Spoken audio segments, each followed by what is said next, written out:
लकड़िया धरा हुआ बाद में बनी चाहत रहे हमारे मूसर ले ले अभी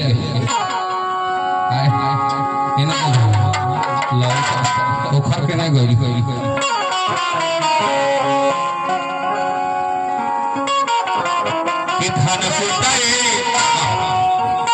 बियाहो के टाइम बा उखर के काम लागेला कि धान कुटे भैया धान कुटा हे हम मोटा पी के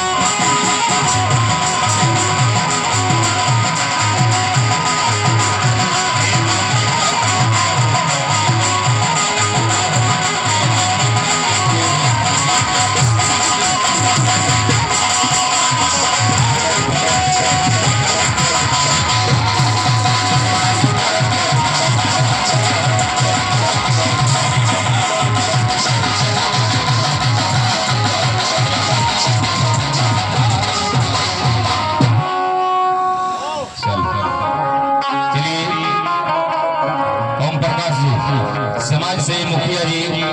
ओम प्रकाश जी और रविंदर सिंह जी बरात मालिक की तरफ से बहुत सारे पुरस्कार हमारी कंपनी बार शुक्रिया अदा करती है और करती रहेगी। अब आइए प्रोग्राम को आगे बढ़ाते हुए लेकर चलते हैं दुल्हे राजा का सहला प्रोग्राम। कहते हैं कि मेरे सामने महफिल में आए बैठे हैं